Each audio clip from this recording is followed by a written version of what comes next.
오늘 말씀은 창세기 30장 25절에서 43절입니다. 오늘의 키워드는 야곱과 라반, 야곱에게 주신 것, 영원을 사모하는 마음입니다.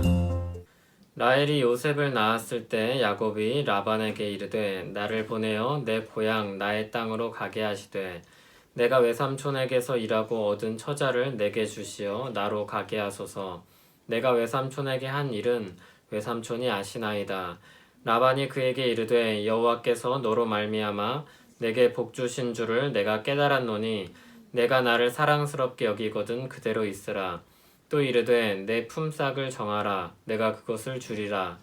야곱이 그에게 이르되 내가 어떻게 외삼촌을 섬겼는지 어떻게 외삼촌의 가축을 쳤는지 외삼촌이 아시나이다.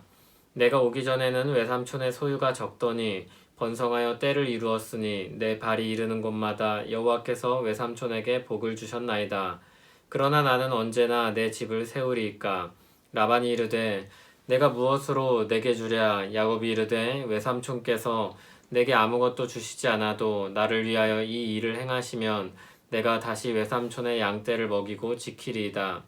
오늘 내가 외삼촌의 양떼에 두루 다니며 그 양 중에 아롱진 것과 점 있는 것과 검은 것을 가려내며 또 염소 중에 점 있는 것과 아롱진 것을 가려내리니 이 같은 것이 내 품삯이 되리이다. 후일에 외삼촌께서 오셔서 내 품삯을 조사하실 때에 나의 의가 내 대답이 되리이다. 내게 혹시 염소 중 아롱지지 아니한 것이나 점이 없는 것이나 양 중에 검지 아니한 것이 있거든 다 도둑질한 것으로 인정하소서. 라반이 이르되 내가 네 말대로 하리라 하고 그날에 그가 숫 염소 중 얼룩무늬 있는 것과 점 있는 것을 가리고 암 염소 중 흰 바탕에 아롱진 것과 점 있는 것을 가리고 양 중에 검은 것들을 가려 자기 아들들의 손에 맡기고 자기와 야곱의 사이를 사흘 길이 뜨게 하였고 야곱은 라반의 남은 양떼를 치니라. 야곱이 버드나무와 살구나무와 신풍나무의 푸른 가지를 가져다가 그것들의 껍질을 벗겨 흰 무늬를 내고 그 껍질 벗긴 가지를 양떼가 와서 먹는 개천의 물 구유에 세워 양떼를 향하게 하매 그 떼가 물을 먹으러 올 때에 새끼를 베니 가지 앞에서 새끼를 뱀으로 얼룩얼룩한 것과 점이 있고 아롱진 것을 낳은지라. 야곱이 새끼 양을 구분하고 그 얼룩무늬와 검은빛 있는 것을 라반의 양과 서로 마주보게 하며 자기 양을 따로 두어 라반의 양과 섞이지 않게 하며 튼튼한 양이 새끼 뵐 때에는 야곱이 개천에다가 양떼 눈앞에 그 가지를 두어 양이 그 가지 곁에서 새끼를 베게 하고 약한 양이면 그 가지를 두지 아니하니 그렇게 함으로 약한 것은 라반의 것이 되고 튼튼한 것은 야곱의 것이 된지라. 이에 그 사람이 매우 번창하여 양떼와 노비와 낙타와 나귀가 많았더라. 아멘. 오늘은 야곱과 라반 두 사람의 이야기입니다. 라반이 계속해서 자기 욕심을 쫓아서 살고 야곱은 주님의 인도하심을 따라서 변화하고 있습니다. 야곱은 라헬을 얻기 위해 총 14년을 일했습니다. 그리고 6년을 더 일해서 20년이 지났습니다. 그렇게 야곱은 라반 밑에서 20년을 일했습니다. 야곱이 라반의 집에서 일하면서 많은 소유를 얻게 되었습니다. 손대는 일마다 다 잘 되었습니다. 확실히 야곱은 아브라함의 약속을 계승하는 복의 근원이었습니다. 그런 야곱이 이제 고향으로 돌아가겠다고 합니다. 라반은 철저하게 계산적인 사람이었습니다. 그는 야곱에게 하나님이 함께하고 계시다는 사실을 알았습니다. 참고로 27절에 깨달았다는 이 말은 구약에서 8번 더 쓰이는데 모두 점을 친다는 의미였습니다.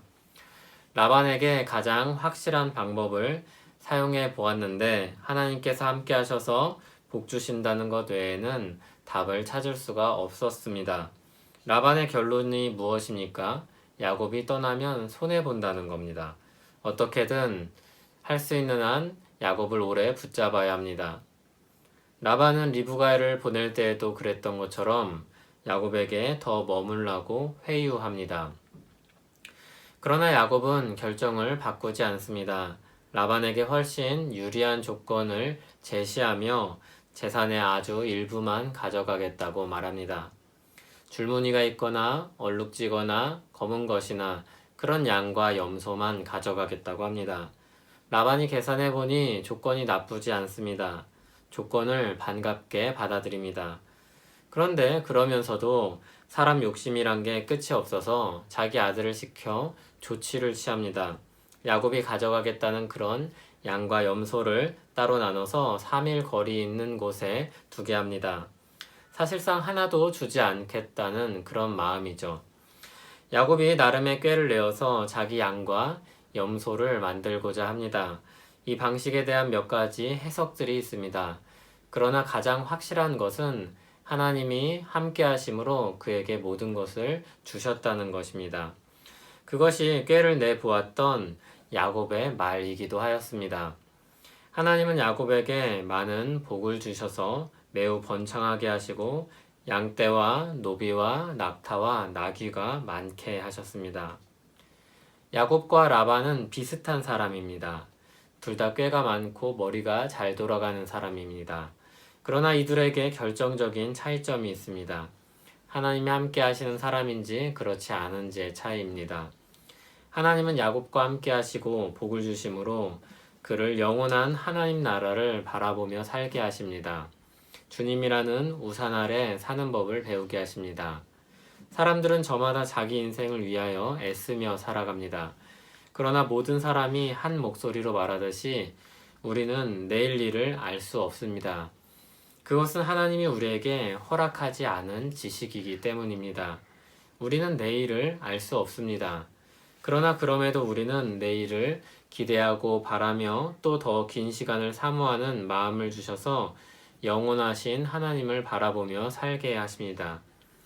하나님이 모든 것을 지으시되 때를 따라 아름답게 하셨고 또 사람들에게는 영원을 사모하는 마음을 주셨느니라. 그러나 하나님이 하시는 일의 시종을 사람으로 측량할 수 없게 하셨도다. 이 마음을 가진 사람들은 자신이 계획한 일의 결과를 최우선으로 삼지 않습니다.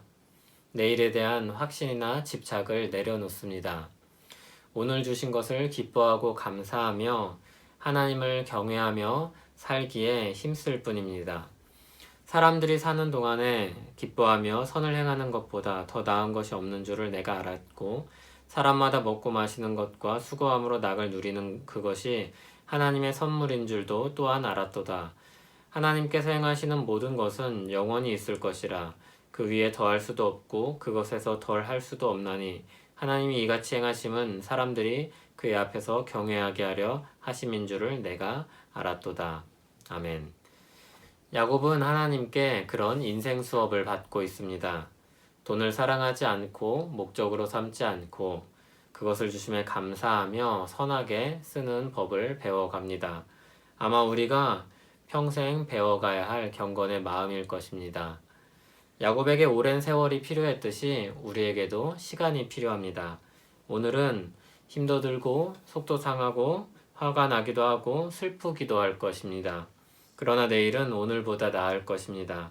하나님께 좀 더 가까이 있을 것입니다. 이를 위해 기도하시기 바랍니다.